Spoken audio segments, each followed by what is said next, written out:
Welcome to the second movement of Beethoven's first piano sonata.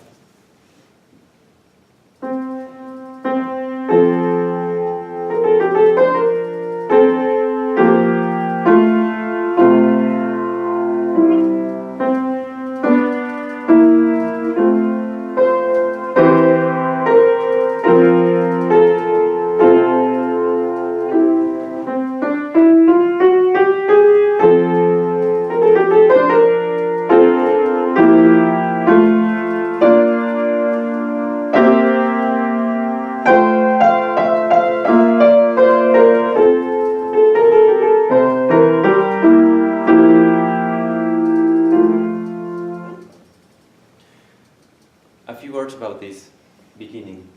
We have first of all two notes which work, or at least that's the sensation I get. They work as some sort of impulse towards a higher note, meaning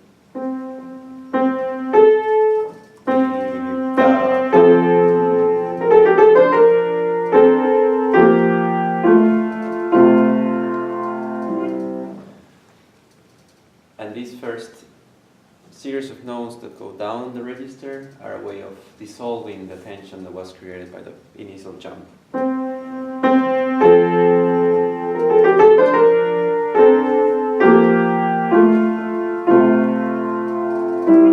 then the tension or the movement continues.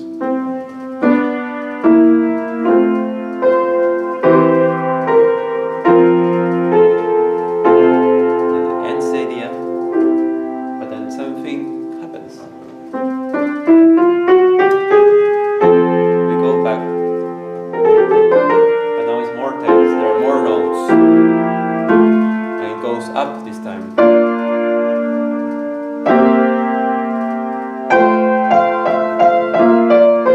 Dissolves. Last moment of tension. And so we have a similar idea.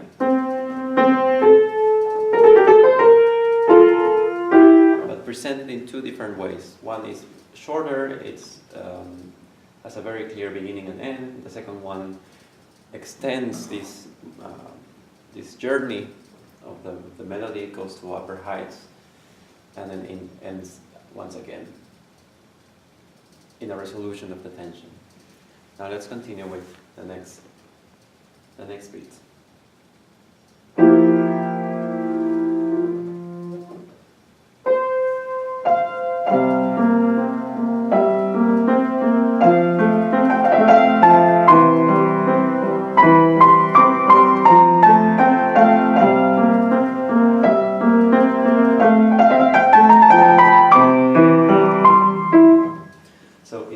We have something different. It's more dynamic.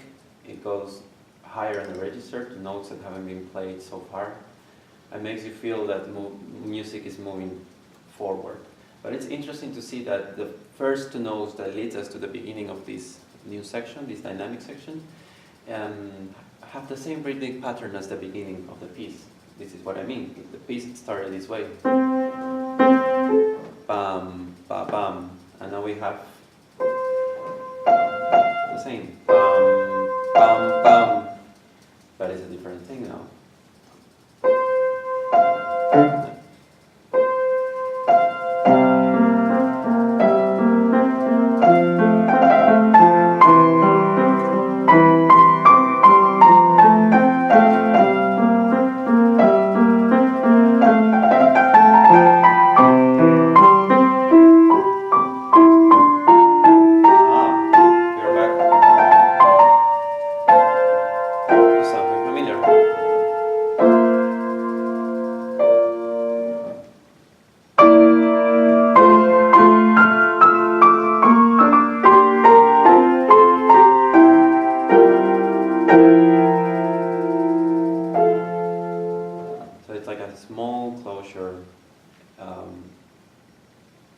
Of these, let's say, three different beginnings, three different musical ideas that were presented, meaning the first one, the second one,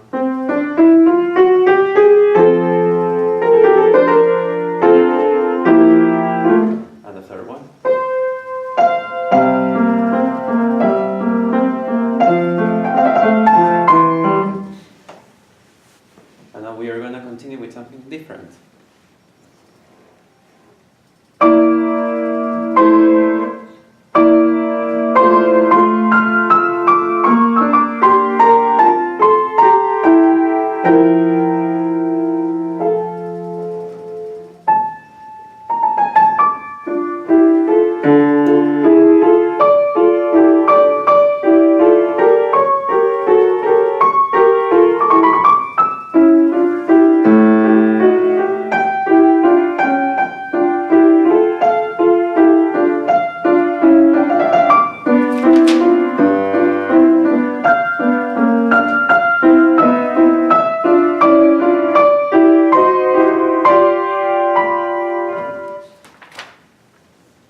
So now we have a new melody, a new musical idea, which has a different character, different color, different feeling. It's, if you want to say, sad or not as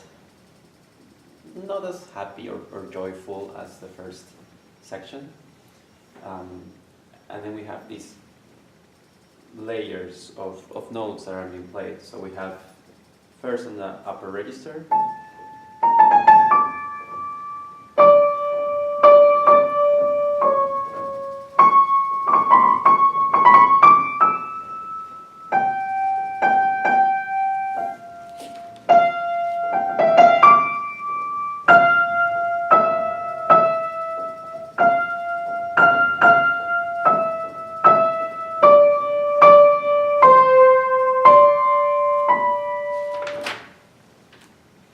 On the upper register we have the same rhythmic pattern as the beginning,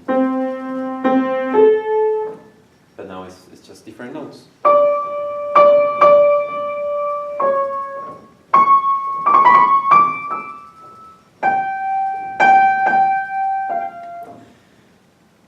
In the middle we have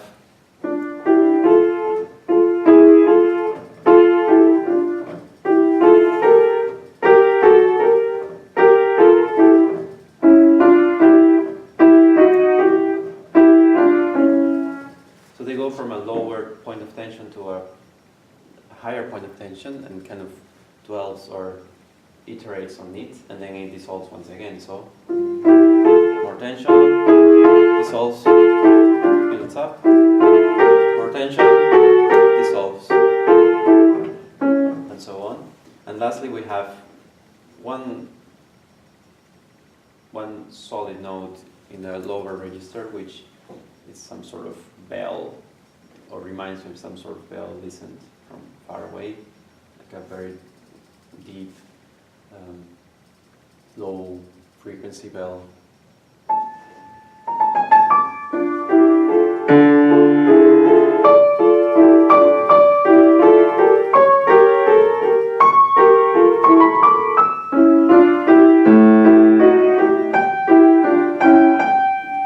And so on. Let's continue.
So now we find something different. We find a melody that is made up of many, many notes that go faster in relation to the previous ones that we have heard, meaning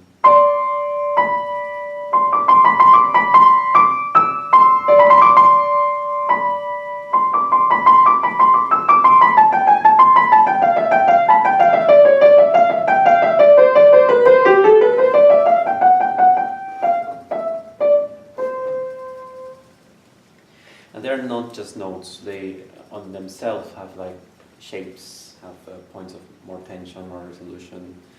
Try to listen to them in a way that it's not just a bunch of notes, but they are telling something.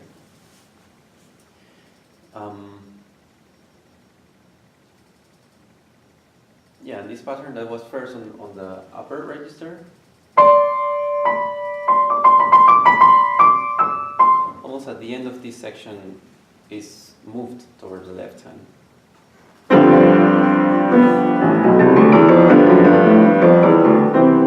Now the left hand sings the same way that the right hand was singing before. And then we have a very dynamic rhythmic pattern here. 1, 2, 3, 1, 2, 3, 1, 2, 3, 1, 2, 3.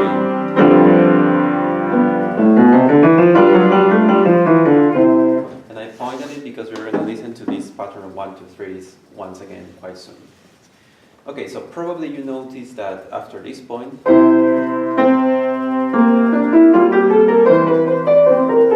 come back to the melody we heard just at the beginning.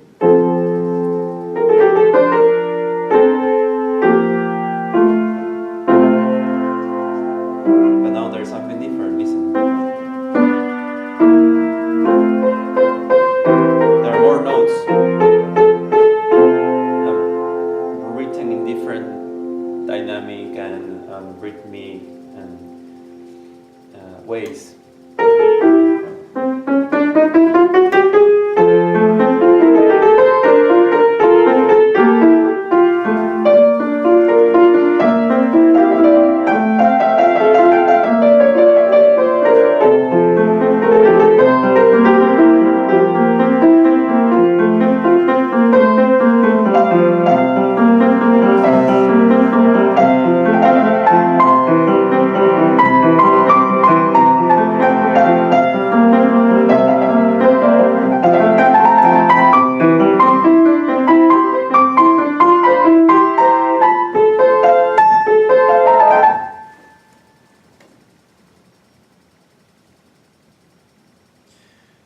So now listen once again to what is going to happen here. We go back to the main subject, or the main theme that appeared at the beginning of the piece.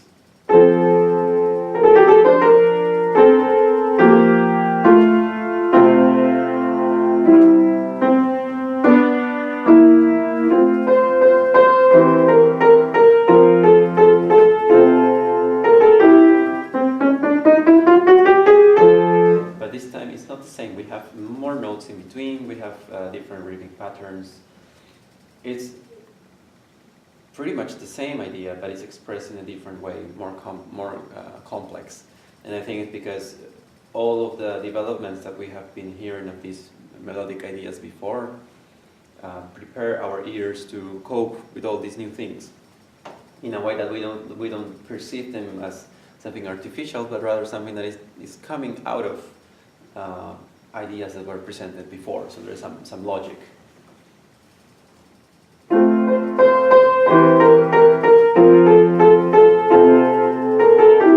Before that could easily have been this part. Which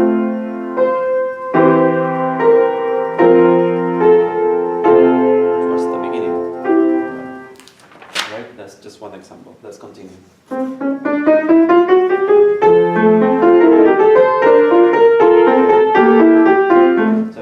The pattern of 1, 2, 3 that I was mentioning before, remember? So 1, 2, 3, 1, 2, 3, 1, 2, 3, 1, 2, 3. And now we have it here. Sorry, the piano is really bad. So we have it here this time.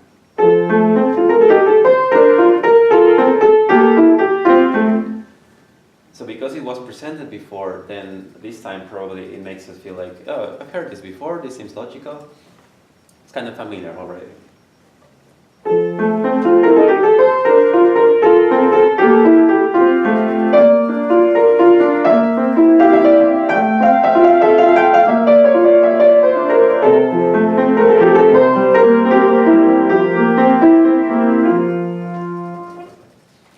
So this first corresponds to the section that we heard before, meaning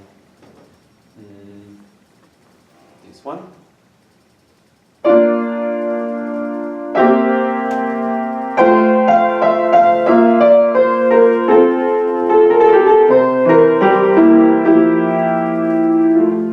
listen how he has now transformed this into a very beautiful, rich, full of notes, patterns, and melody that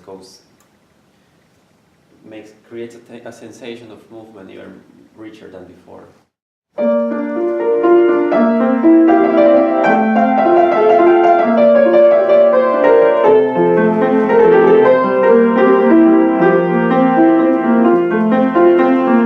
now follows what previously we heard as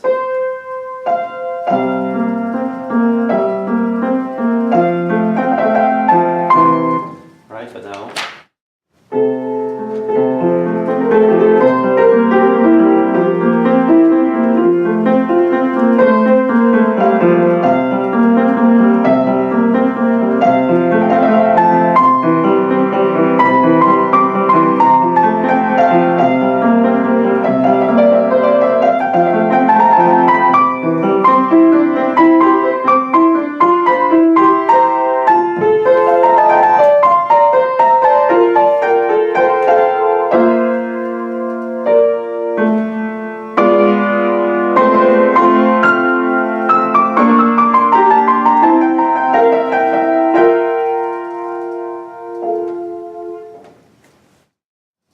so this material that we have already heard before, it's presented once again, but full of now beautiful developments in the left hand, meaning many groups of notes in the left hand and also in the right hand, fast notes that makes you feel that there's more movement, it's faster, but it's not really, it's just an illusion.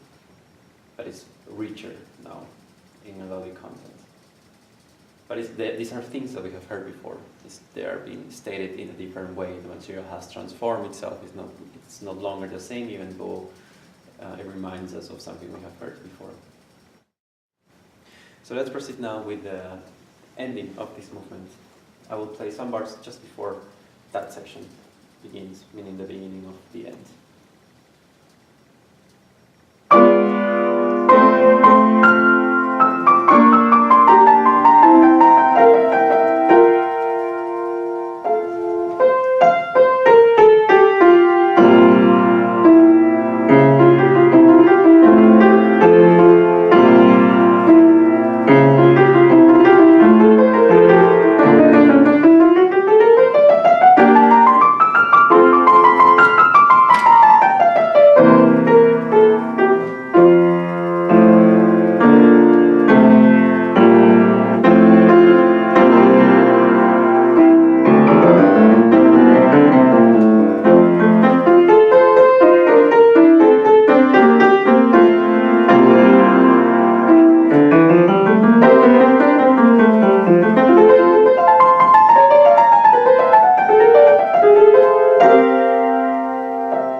So in the last bars of this movement, we finally see again the group of fast notes that we heard in this section, if someone remembers.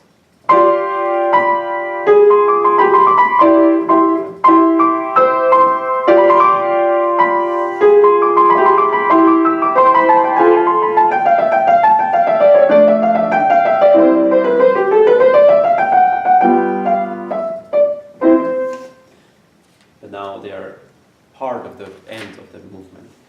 But once again, we have heard that before. We also hear this group of 1, 2, 3 notes. 1, 2, 3, 1, 2, 3, 1, 2, 3, 1, 2, 3. And then the melody in the left hand.